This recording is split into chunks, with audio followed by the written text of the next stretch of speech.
మరి 2025 సంవత్సరంలో సొంత గృహం యోగం చాలామంది రాసుల వారికి ఏర్పడడం జరిగింది.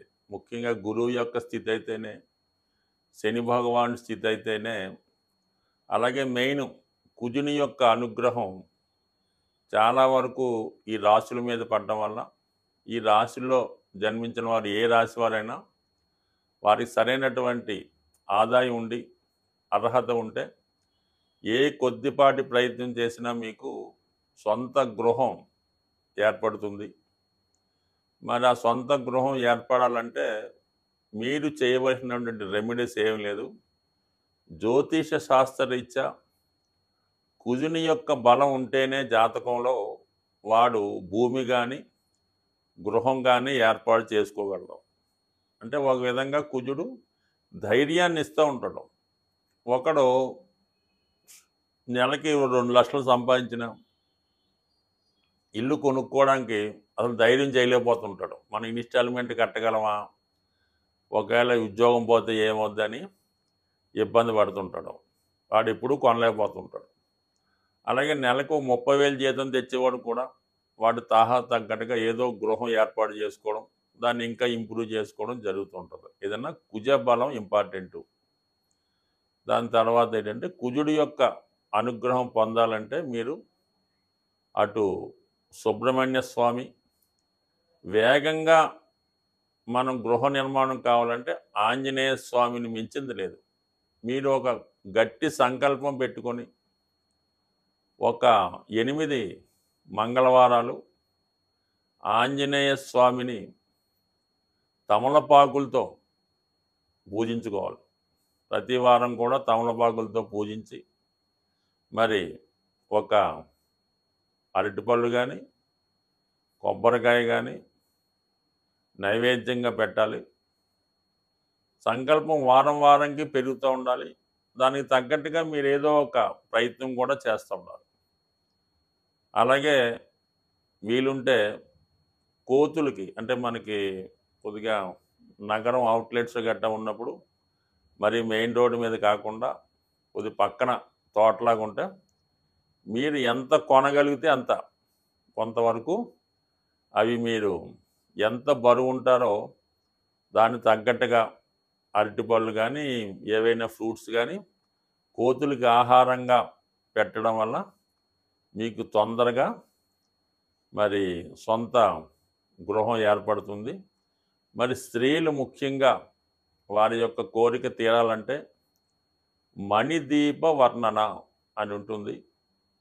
దాన్ని సంధ్యా సమయంలో గృహం శుభ్రపరిచిన తర్వాత సాయంకాలం దీపం పెట్టిన తర్వాత మరి చాలా ప్రశాంతంగా మనశ్శాంతిగా ఎటువంటి ఆలోచన లేకుండా ఈ మణిదీప వర్ణన చదవడం వల్ల ఖచ్చితంగా మీకు సొంత గృహయోగం ఏర్పడుతుంది. అలాగే ఈ గృహం కావాలనుకున్న వాళ్ళు మీరు దేనికి వెళ్ళినా వెళ్ళకపోయినా గృహప్రవేశాలకు వెళ్తుండండి. ఎక్కడన్నా ఇల్లు కన్స్ట్రక్షన్ జరుగుతుంటే ఫర్ సేల్ అని బోర్డు పెట్టిన అపార్ట్మెంట్ ఉన్నా మీ దగ్గర డబ్బులున్నా లేకపోయినా ఒకసారి వెళ్ళండి. వాళ్ళని కనుక్కోండి, ఎంత అవుతుందనో తెలుసుకోండి, దాని బ్రోచర్లు తెచ్చుకోండి, మీ దగ్గర పెట్టుకోండి.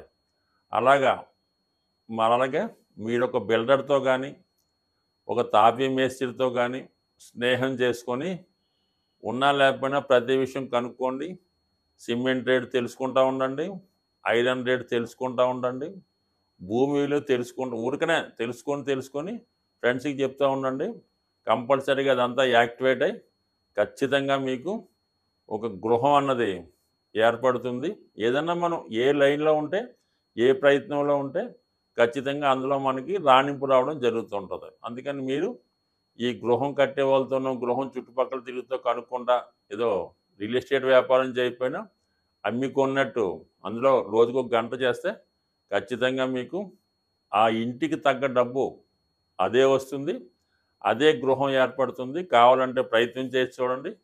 మీకు ఖచ్చితంగా మరి 2025లో మీరు ప్రయత్నం బట్టి ఒక 90 రోజుల్లో సొంత గృహం ఏర్పడుతుంది. స్వస్తి.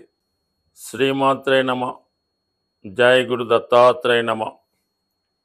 ఈ వీడియోలో మనం 2025 సంవత్సరంలో మేషరాశి వారు వారి యొక్క సంవత్సరంలో ఏ విధంగా ప్లాన్ చేసుకోవాలి, ఏ విధమైనటువంటి ముందు జాగ్రత్తలు తీసుకోవాలి, ప్రధానంగా మారుతున్నటువంటి గ్రహాలు ఈ మేషరాశి వారి మీద ఎటువంటి ప్రభావాన్ని చూపబోతున్నాయి అన్న విషయాన్ని మనం ఈ 2025 సంవత్సరం ముందుగా మేషరాశి వారికి తీసుకోవలసినటువంటి జాగ్రత్తలు, చేసుకోవలసినటువంటి పరిహారాలు ఇవన్నీ కూడా ఈ వీడియోలో మనం చర్చించడం జరుగుతుంది.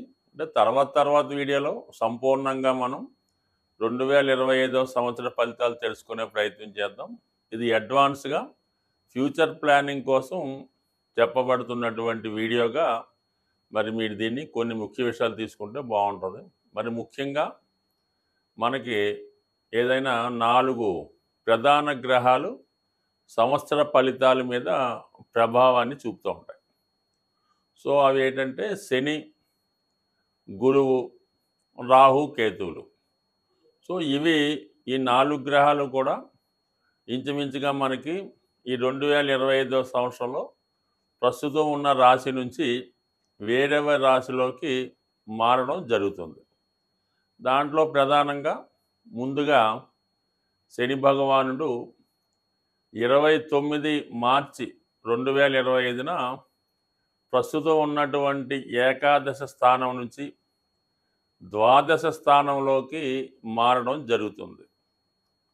సో అంటే ముఖ్యంగా మన మేషరాశి వారికి ఏలినాటి శని ప్రారంభమవుతుంది 29 మార్చి 2025 నుంచి. మరి అప్పటి వరకు శని లాభస్థానంలో మంచి అనుకూలమైనటువంటి స్థితిలో ఉండడం వల్ల జాతకుడు మార్చి నెలాఖరులోపుగానే ఏదైనా కొత్తగా వ్యాపారాన్ని కానీ ఏదైనా పరిశ్రమ కానీ స్థాపించాలనుకున్నా, రియల్ ఎస్టేట్ సంబంధించిన వెంచర్ లాంటిది ఏమైనా వెయ్యాలనుకున్నా, మరి ఇంచుమించుగా మార్చి నెలాఖరులో మీరు ఏదైనా ప్రాజెక్టు ప్రారంభిస్తే అది చాలా వరకు తర్వాత విజయవంతంగా పూర్తయ్యే అవకాశం ఉంది. అలాగే వృత్తిలో మారదాం అనుకున్న వాళ్ళకి ఇది ముఖ్యంగా చాలా అనుకూలమైనటువంటి స్థితి. మనకి ఈ శని భగవానుడు మీరు ఏదైనా కొత్త కార్యక్రమాలు ప్రారంభించాలనుకుంటే మాత్రం, అలాగే కొత్తగా వృత్తిలో ప్రవేశిద్దాం అనుకున్న వాళ్ళకి మస్ట్గా మీరు మార్చి నెలాఖరు లోపల చేరండి. దాని తర్వాత ప్రారంభమైనటువంటి ఏలినాటి శని మీతో ఏదో ఒక పెట్టుబడి పెట్టడం జరుగుతూ ఉంటుంది. అంటే ఖర్చులు వస్తుంటాయి, అవి అనుకోని ఖర్చులు వస్తుంటాయి, తప్పనిసరి పరిస్థితుల్లో పెట్టవలసిన ఖర్చులు వస్తుంటాయి. అయితే మీరు ఏప్రిల్ నుంచి మాత్రం ఎట్టి పరిస్థితుల్లో కూడా ఏదైనా వ్యాపారానికి సంబంధించిన విషయాల్లో మాత్రం పెట్టుబడి పెట్టాలన్నా, షేర్ మార్కెట్లో పెట్టాలన్నా, ఎవరికన్నా అప్పు ఇవ్వాలన్నా మాత్రం 100కి 100 చాలా జాగ్రత్త వహించవలసి ఉంటుంది. అంటే ఈ సమయంలోనే మీ యొక్క ఆత్మీయులకో దగ్గర బంధువులకో ఏదో ఆపద రావడం, వారు మిమ్మల్ని ఏదో విధంగా మీ దగ్గర ధనాన్ని రుణంగా తీసుకోవడం జరుగుతుంటుంది.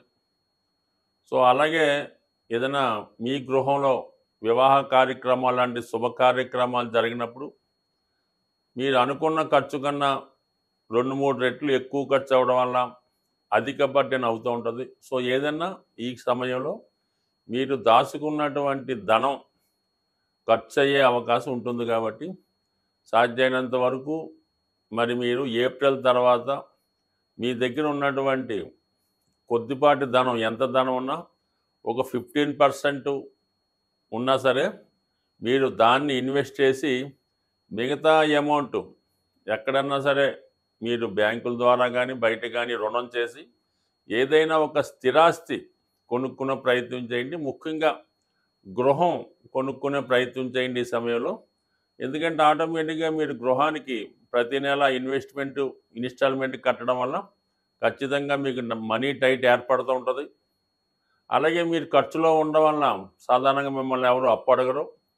మీరు ఇవ్వటానికి కూడా మీ దగ్గర ధనం ఉండదు కాబట్టి సాధ్యమైనంత వరకు ఈ మేషరాశి వారు ఏప్రిల్ నెల నుంచి మీరు భూమి మీద ఇన్వెస్ట్ చేసుకోండి.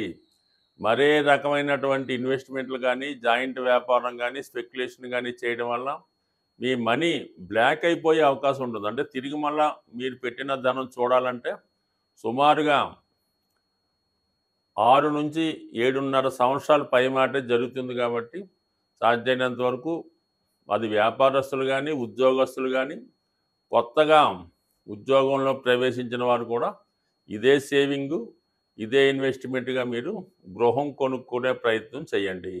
ఖచ్చితంగా మీకు అది సమకూరుతుంది. అయితే ఎక్కువగా మరి మేషరాశి వారు ఈ గృహం కొనుక్కునే విషయంలో పడమర దిక్కు సంబంధించినటువంటి ఫేసింగ్ కాకుండా నెంబర్ 1గా మీరు తూర్పు, దక్షిణం తీసుకునే ప్రయత్నం చేయండి. మరి మీరు గృహాన్ని తీసుకునే విషయంలో మీ భార్య పేరుతో కానీ, మీ అమ్మగారి పేరుతో కానీ తీసుకోవాలనుకుంటే అది ఉత్తరం ఫేసింగ్గా తీసుకుంటే మీకు అన్ని విధాలుగా కలిసి వస్తుంది. మీరు తీసుకునే రుణం కూడా తొందరగా తీరుతుంది. సాధారణంగా మరి ఈ మేషరాశి వారికి యొక్క గృహంలో ఆగ్నేయ సంబంధించినటువంటి దోషాలు ఉంటాయి కాబట్టి ఆ దోష ప్రభావం వల్ల భార్యాభర్తల మధ్య విభేదాలు, ఆదాయం కన్నా ఖర్చు ఎక్కువడం, స్త్రీలకి ఏదో రకమైనటువంటి అనారోగ్య సమస్యలు, వివాహం తొందరగా అవ్వకపోవడం, వివాహం అయినప్పటికీ కూడా అత్తవారింట్లోనే కాకుండా పుట్టింట్లోనే ఎక్కువ సమయం ఉండడం, ఇవన్నీ కూడా మేషరాశి వారు యజమానిగా ఉన్నటువంటి గృహంలో ఆగ్నేయ దోషం ఉండడం వల్ల ఆ యజమానికి కూడా మరి ఒక విధమైన ఏదో విధమైన బలహీనత, బ్యాడ్ హ్యాబిట్ ఉండడం వల్ల చాలా వరకు ధనం ఎక్కువ ఖర్చు అవుతుంటుంది. రుణం తీస్తే మాత్రం అది తీర్చలేని పరిస్థితి ఏర్పడుతుంటుంది. కాబట్టి మరి ఖచ్చితంగా మరి ఈ సంవత్సరంలో మీరు మీ గృహంలో ఉన్నటువంటి ఆగ్నేయ దోషాన్ని సరి చేసుకుంటే ఈ శుభ ఫలితాలు మీకు, ఎందుకంటే ప్రస్తుతం ఈ రాష్ట్రాధిపతి కుజుడు బలహీన స్థితిలో ఉండడం వల్ల చాలా వరకు ఆగ్నేయ ప్రభావం మీ మేషరాశి వారి మీద ఉండబోతుంది. కాబట్టి ఆగ్నేయానికి సంబంధించినటువంటి మీరున్నటువంటి గృహంలో ఆ దోషాన్ని సరి చేసుకుంటే 100% మీకు రాబోయే 2025వ సంవత్సరం చాలా వరకు రుణాలు తీరి బయటపడతారు. అలాగే సొంత గృహం లాంటిది కూడా ఏర్పడే అవకాశం ఉంటుంది. అదే మామూలుగా మనకి ఇదే సంవత్సరంలో మే 15వ తారీఖున మీకు ఇంతవరకు ధనస్థానంలో ఉన్నటువంటి మీకు రక్షణగా మీ కుటుంబాన్ని సంరక్షిస్తూ వచ్చినటువంటి గురుగ్రహం మే 15వ తారీఖున తృతీయ స్థానంలోకి మారడం జరుగుతుంది. అంటే ఒక విధంగా కామ త్రికోణంలోకి మారడం జరగడం వల్ల మీలో ఉన్నటువంటి కోరికలు ఎక్కువగా పెరుగుతూ ఉంటాయి. మరి 3లోకి వెళ్ళిన గురువు 3, 7, 11 స్థానాల్ని ప్రభావితం చేయడం వల్ల మరి వివాహానికి సంబంధించినటువంటి సమస్యలు పరిష్కారం అవుతాయి. అలాగే వివాహం కొరకు ఎదురు చూస్తున్న వారికి వివాహం కూడా జరిగే అవకాశం ఉంది. ఫర్ ది సేమ్ టైం మరి ఇదే సమయంలో ఇంచుమించుగా మనకి మే 19వ తారీఖున రాహు, కేతువులు కూడా మారడం జరుగుతుంది. సో దాని గురించి మనం తర్వాత వీడియోలో తెలుసుకునే ప్రయత్నం చేద్దాం. బట్ ఏదైనా మీకు రాబోయే 2025వ సంవత్సరంలో శని భగవానుడు వ్యతిరేక స్థితిలోకి వెళ్ళబోతున్నాడు. గురుగ్రహం కూడా కొద్దిగా వ్యతిరేక స్థితిలోకి వెళ్ళడం జరుగుతుంది. 2 గ్రహాల మధ్య ఒక విధమైనటువంటి కేంద్ర దృష్టి ఏర్పడడం వలన జాతకుడు చాలా వరకు ఆర్థిక విషయాల్లో జాగ్రత్తగా ఉండవలసి ఉంటుంది.